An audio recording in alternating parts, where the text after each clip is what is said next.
Di dalam hadis Bukhari, may yuridillahu bihi khairan, yang terkenal kan yufaqihu fiddin, itu yang terkenal. Ternyata ada dua modelnya. Ada may yuridillahu bihi khairan yufaqihu fiddin. Siapa yang Allah pengen kasih dia kebaikan agama, kebaikan, Allah akan buat dia mengerti halal dan haram. Itu berarti Allah sayang sama dia. Ini satu model hadis. Ada model yang kedua, mirip redaksinya. May yuridillahu bihi khairan yusib min. Hadis Bukhari. Siapa yang Allah pengen ngasih dia kebaikan, Allah uji. Hah? Kok gitu caranya? Ternyata kayak gitu rahasianya. May yuridillahu bihi khairan, may yuridillahu bihi khairan. Siapa yang Allah pengen ngasih dia kebaikan, Allah kasih dia musibah atau ujian. Kenapa bisa seperti itu, Ustaz? Fa inna ma'al usri yusra, inna ma'al usri yusra. Seolah-olah Allah bilang di dalam ayat itu, kalau kalian mau dapat kemudahan, biasanya lewatnya kesusahan dulu. Kalau kalian pengen dapat keberuntungan, biasanya dapatnya kerugian dulu. Tapi keberuntungan dan kerugiannya pasti gak sebanding. Keberuntungannya jauh lebih besar daripada kerugiannya. Kerugian itu kayak modal doang, DP. Jadi kalau kita mau dapat kejutan dari Allah, Allah kasih kita DP. DP-nya apa? Ujian. DP-nya musibah. DP-nya rasa gak nyaman. Itu DP tuh. DP terhadap apa? DP dari Allah terhadap hadiah-hadiah besar yang Allah pengen ngasih ke kita setelahnya. Cuman banyak orang yang menolak DP ini. Sama kayak kita misalnya. Kalau kita mau ngasih dia hadiah, kita kasih dia kayak kejutan dulu. Dia lagi ulang tahun nih, disiram air dulu. Setelah itu dikasih hadiah-hadiah yang mahal. Rela gak disiram air demi hadiah? Rela, udah siramin lagi aja. Kalau setelahnya ada hadiah. Yang kita gak rela, kalau setelah disiram, disuruh bersih-bersih sendiri dan gak dikasih apa-apa. Kan gak rela tuh. Berarti ini bab iman. Yakin gak kalau Allah tetap ngasih hadiah? Kan sabar dan iman itu ternyata tahu aman, kembar. Kalau kita yakin Allah ngasih hadiah setelah ngasih kita DP ujian, ya kita akan sabar. Gak apa-apa deh, bentar lagi mau dikasih hadiah, digini-giniin juga gak masalah. Dibully, diapain sama Allah, biarin aja. Ya Allah saya sabar, kan bentar lagi mau dikasih hadiah nih. Ini masalah yakin. Tapi kalau kita gak yakin, apa sih maunya Allah gitu kan? Begitu kalimat ini keluar, maka yang muncul setelahnya adalah mengeluh, berputus asa, dan gak akan sabar menghadapi ujian. Ujian, kata Nabi, may yuridillahu bihi khairan. Siapa yang Allah pengen kasih hadiah, siapa yang Allah pengen kasih kejutan, siapa yang Allah pengen kasih pertolongan, siapa yang Allah pengen kasih kebaikan, yusib min, Allah akan uji dia dulu. Ini sunnatullah. Sehingga kalau kita lagi diuji, yang kita lihat jangan ujiannya, apa setelah itu. Gimana ngelihatnya Ustaz gak kelihatan? Dengan mata hati. Istafti qalbak, tanya kepada hatimu, kelihatan gak? Dengan mata hati. Gimana ngelihat dengan mata hati? Dengan iman, saya percaya Allah pasti ngasih kebaikan setelah ini. Orang Allah sendiri yang ngomong, gak ada satu huruf pun di Al-Quran yang salah. Apalagi satu ayat, apalagi dua ayat. Fa inna ma'al usri yusra. Ditegesin lagi, inna ma'al usri yusra. Tapi usr dulu, baru yusr. Dikasih kesusahan sedikit, dikasih kemudahan yang banyak. Dikasih kesusahan sedikit, dikasih kemudahan yang banyak. Ini yang kita coba bangun tajdidul iman. Bangun memperbarui yakin. Sehingga ketika kita diuji, sedih, wajar. Mengaduh sedikit bukan mengeluh ya. Kalau mengeluh kan nyalahin Allah. Kalau ngaduh, yang namanya orang dicubit kan, itu ngaduh. Tapi kalau, apa sih maunya Allah? Nah itu ngeluh. Antara mengadu dengan mengeluh berbeda. Mengadu, itu manusiawi. Sedih, itu manusiawi. Air mata bahkan bukan hanya manusiawi, itu rahmat dari Allah. Orang yang gak bisa menangis itu yang bahaya. Kalau kita masih bisa menangis, berarti kita masih peka hatinya. Bukankah anak kecil paling sering menangis? Berarti hatinya peka. Siapa lagi selain anak kecil yang paling sering menangis? Cewek. Cowok itu emang gak punya perasaan, makanya jarang nangis. Cewek dikit-dikit nangis, jangan bilang, cemen banget sih nangis, cengeng apa. Enggak, karena dia perasaannya lebih peka dari kita. Itulah kenapa Allah menitipkan bayi kepada perempuan. Kalau dititipin ke laki-laki hancur. Di balik kepekaan perempuan, di balik sensitifnya perempuan, di balik perasaannya yang luar biasa, di situ Allah Subhanahu wa taala menitipkan amanah, dia yang paling baik dalam merawat bayinya. Perempuan secara umum mungkin lebih banyak bicara daripada laki-laki ya. Walaupun ada orang yang perempuan pendiam banget, ada yang nggak ngomong sama sekali, misalnya diem-diem aja, ada. Tapi secara umum perempuan lebih banyak berucap daripada laki-laki. Emangnya ini kekurangan? Bukan. Ini kelebihan. Kalau dia berikan itu dalam hal yang tepat. Apa yang tepat? Mendidik anak. Justru karena perempuan banyak ngomong, lebih baik dalam mendidik anak daripada laki-laki. Laki-laki itu kurang mendidik, kurang mengedukasi kepada anak dengan usia tertentu karena dia jarang memahamkan. Salah hanya marah, salah hanya ditegur. Kalau ibunya jelasin gini sebelum tidur ibunya yang ceritain banyak cerita. Saya sendiri ngalamin sering mana seorang ayah sama ibu interaksi sama anak dalam bentuk verbal. Sering ibu. Jadi menangis itu rahmat dari Allah. Gak apa-apa, nangis aja. Dan itu tidak disebut mengeluh. Kamu kok nangis? Kan orang Islam harus sabar. Emangnya nangis dengan sabar itu bertolak belakang? Sabar tetap sabar. Ya nangis jalan aja terus nangis. Nangis pakai nangisnya nggak cuma nangis doang, emotikonnya juga nangis, berderai-derai gitu. Sampai air matanya menggenang gitu kan ya. Boleh lah. Ditambah lagi dengan visual menangisnya posting bahwa dia lagi tertusuk duri dengan postingan kaktus atau apalah. Dia pengen share ke semua orang bahwa saya sedang sedih. Sehingga nanti ketika ada orang yang menghibur dia dengan sedikit kata-kata yang sabar ya segala macam, wah makin berderai-derai. Itu belum jadi. Kecuali dia keluarkan kata-kata mengeluh, baru dia disebut orang yang banyak mengeluh, berputus asa. Kalau mengadu wajar. Walaupun ada nabi udah diuji berat gak mau mengaduh, apalagi ngeluh. Zakaria digergaji mengadu aja enggak. Kenapa? Karena kata malaikat kalau kamu mengaduh sedikit aja, maka Allah Subhanahu wa taala akan menghancurkan kaum ini. Dia kasihan kepada kaumnya, gak mau mengaduh. Satu-satunya orang yang kita tidak boleh mengaduh hanya orang tua. Atau itu mengeluh kalau untuk orang tua. Kalau yang lain gak disebut mengeluh. Kalau ke teman, malas gak apa-apa. Jangan sering-sering tapi. Apaan sih? Ke teman boleh. Tapi ke orang tua, saja itu bukan lagi mengadu, itu sudah mengeluh.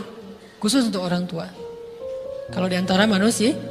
Kalau kepada Allah dan Rasul, pastinya lebih dari itu. Ketika kita diam saja, tidak langsung beranjak sami'na wa ata'na labbaik ya rabbi wa sa'daik, enggak memenuhi panggilan Allah, itu sudah disebut bagian dari kufur ingkar. Tapi minimal kita mungkin masih mengaduh, kita masih menangis, kita masih lelah, kita masih merasa lemah, setidaknya kita tidak mengeluh. Kenapa? Kita percaya Allah kalau mau ngasih hadiah kepada hambanya, DP-nya itu ujian. Dan yakinlah hadiahnya minimal 10 kali lipat lebih baik daripada ujian itu. Minimal, karena gak ada amal soleh yang dibalas di bawah 10 kali lipat tuh gak ada. Amal soleh, amal ya bukan niat. Amal yang udah kita kerjakan minimal dibalas 10 kali lipat. Minimal, maksimalnya bighairi hisab, tanpa batas. Bighairi hisab, tanpa batas. Ada yang 700 kali lipat kayak sedekah. Tapi tetap aja ayat sedekah di akhirnya ujung-ujungnya apa? Bighairi hisab juga kan?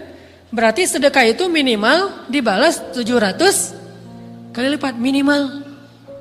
Kalau kita yakin. Selalu syaratnya kalau kita yakin. Dan saya ngebuktiin itu banget. Saya pernah ngalamin lagi jalan-jalan di sebuah kota yang ada becak kayuhnya, becak sepeda gitu ya. Jalan terus saya bilang, Pak berapa ongkosnya? 20.000. Udah naik aja 20.000. Karena kita keliling-keliling kota, ternyata saya jadi kasihan sama dia 20.000. Kasihan kan 20.000 dibayar keliling kota, walaupun pas mampir beberapa tempat mungkin dia dapat tips ya. Tapi saya nggak tega gitu, dia cerita tentang anaknya lagi sekolah, apa segala macam, makin bikin baper kan. Pas selesai, saya kasih dia 100.000. Dari 20.000 dikasih 100.000 karena kasihan. Dan saya yakin nggak mungkin sedekah itu sia-sia. Kan Nabi bersumpah kan, demi zat yang jiwaku di dalam genggamannya, tidak berkurang harta karena sedekah. Demi Allah kata Nabi, nggak berkurang harta karena sedekah. Berkurang harta karena belanja, ya. Berkurang harta karena pacaran? Banget. Modal banget kan? Apalagi buat cowok. Tapi berkurang harta karena sedekah? Gak mungkin kata Nabi. Demi Allah gak berkurang harta karena sedekah. Berkurang harta karena istri? Enggak. Karena memberi kepada istri itu pahalanya lebih gede daripada sedekah. Makanya ngemodalin pacaran setelah nikah itu tumbuh berkah. Modal pacaran sebelum nikah itu apes. Jadi kalau pengen modal nih, ngemodalin cewek, traktir, ngapa-ngapain, bayarin, jangan sebelum nikah. Sebelum nikah jadi orang pelit aja, nggak apa-apa. Tapi setelah nikah, jor-joran ngasih, apalagi yang, bayarin semuanya. Kenapa? Pahalanya lebih gede daripada sedekah. Bahkan lebih gede daripada infak fi sabilillah. Seorang suami memberi nafkah istri, itu pahalanya terkadang lebih besar daripada kita berinfak untuk fi sabilillah, untuk korban perang. Saya heran kalau ada orang sedekahnya rajin tapi ke istrinya kikir, aneh, berarti dia nggak ngerti konsep. Padahal memberi kepada istri itu selama itu kebutuhan pokok ya, dan sedikit entertain, nggak apa-apa asal nggak berlebihan, itu luar biasa. Makanya saya kalau jalan sama istri yang yang mana? Itu yang Onit suka. Oh ya, Onit suka. Kasih aja. Kenapa? Minta ini. Kasih. Selama ada kan kenapa nggak dikasih kan ya? Nanti Allah ganti. Makin rajin kita ngebayarin istri kita, ngebelanjain istri kita, makin Allah ngasih yang kita nggak pernah duga-duga. Sampai istri kita cemburu sama kita. Kok kamu duitnya banyak banget sih? Kan gara-gara aku sering ngasih ke kamu. Ya udah sini lain lagi. Mau ditransfer berapa gitu kan ya? Saya ngasih 100.000 ke si bapak. Dan saya yakin teman-teman sedekahnya pasti lebih dari itu karena 100.000 saya sebut. Kalau 1 juta ke atas saya nggak mau nyebut, malu dong, ria ya.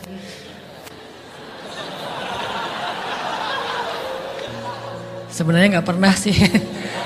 100.000 deh, karena kan kecil, saya kasih 100.000. Ternyata begitu saya kasih 100.000, dia doa. Nah ini nih pentingnya sedekah ke orang yang membutuhkan tapi nggak minta-minta, dia tulus. Dia langsung doa, ya Allah Pak, mudah-mudahan rezekinya lancar, berkah, bertambah dan segala macam, bahagia keluarganya. Doa-doa ini semuanya dikabulkan dalam hitungan hari. Pertama, bertambah bahagia rumah tangganya, dapat kecupan dari istri. Dia nganggap suami saya cowok banget sih. Mulai 1 nih. 2, demi Allah, selang 15 jam kalau nggak salah, karena waktu itu malam, besok paginya ada orang yang ngejar-ngejar saya pengen ngasih hadiah. Ustadz, saya pengen ketemu Ustadz. Maaf, saya nggak bisa ketemu sekarang, lagi rush, lagi tight schedule, gitu-gitulah, sok-sok gaya nggak jelas gitu ya. Terus Ustadz, saya pengen banget ketemu. Dia nggak ngomong pengen ketemu apa. Kalau dia bilang mau ngasih duit kan langsung saya prioritaskan kan ya.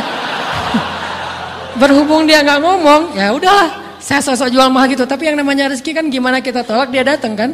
Saya nolak.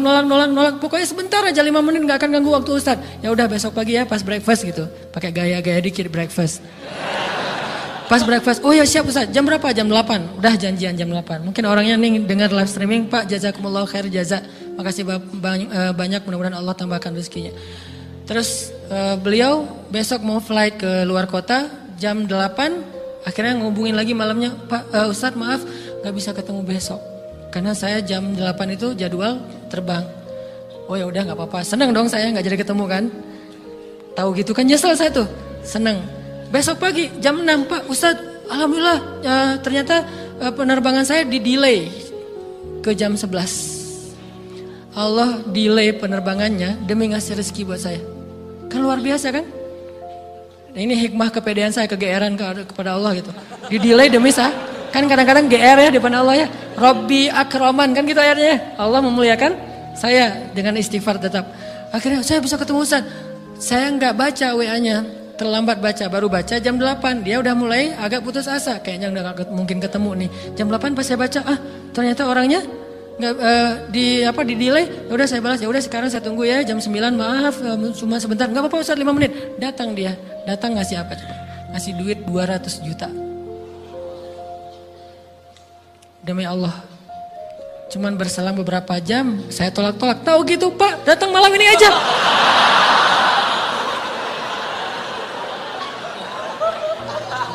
Harusnya malam itu juga saya cari orangnya. Kalau perlu saya yang nyamperin Bapak. Sherlock, saya kejar. Manusia gitu banget ya. Tapi Masya Allah di situ saya jadi tahu, oh doa orang itu lebih akurat, lebih mantap, lebih diijabah daripada doa saya. Mungkin bukan karena sedekah, tapi karena Doa setelah sedekah, ya Allah dan segala macam dimudahkan sama Allah. Itu luar biasa loh. Saya nggak percaya, saya pikir main-main, orang nih iseng kayaknya pengen ketemu doang, pengen selfie. Ternyata pas saya cek, ditransfer, di capture, Ustadz udah ditransfer. Saya, jangan-jangan nih jebakan Batman gitu ya. Nyari-nyari sana segala macam, alhamdulillah ternyata emang niat baiknya pengen, alhamdulillah saya terkesan, saya dapat hidayah lewat Ustadz segala macam. Sekarang saya pengen membalas jasa Ustadz walaupun kecil 200 juta. Untung saya nggak kaget dan kemudian pingsan. Pak 200 juta stroke kan ya, bahaya, lebih mahal dari 200 juta. Ini keajaiban ya teman-teman. Jadi kita tuh, saya kan sering bilang keajaiban itu terjadi tergantung tingkat iman. Bukan saya udah soleh banget, enggak. Saya belajar terus untuk yakin deh sama Allah. Modal kita tuh kan gini sebetulnya kan. Duit kita tuh banyak loh teman-teman, cuman gak disimpan di bank, gak disimpan di saku, disimpannya di sisi Allah. Bedanya apa sih? Kenapa kita kalau disimpan di bank tenang? Saya lagi punya duit banyak dari 100 juta, di mana? Di bank, aman. Kenapa kalau disimpan di saku aman, tenang? Kenapa kalau disimpan di Allah gak tenang? Kenapa kalau disimpan di Allah kita bilang gak punya duit? Ini kan gak fair sama Allah. Gak punya duit nih. Siapa bilang gak punya duit? Kan ada Allah. Tinggal minta sama Allah. Tapi gak ada wujudnya. Tapi kan ada janjinya. Bukankah janji Allah lebih kuat daripada wujud? Bukankah iman harusnya lebih mantap daripada sesuatu yang konkret yang kita lihat? Ada duitnya di sisi Allah. Kenapa gak dikasih? Karena kita belum butuh. Kalau kita yakin duit kita itu ada di Allah, tapi dikasihnya pas kita butuh. Begitu butuh ya Allah, langsung dikasih sama Allah. Itu banget benar-benar terjadi dalam kehidupan kita. Pasti kayak gitu. Tingkat tergantung kita yakin apa enggak.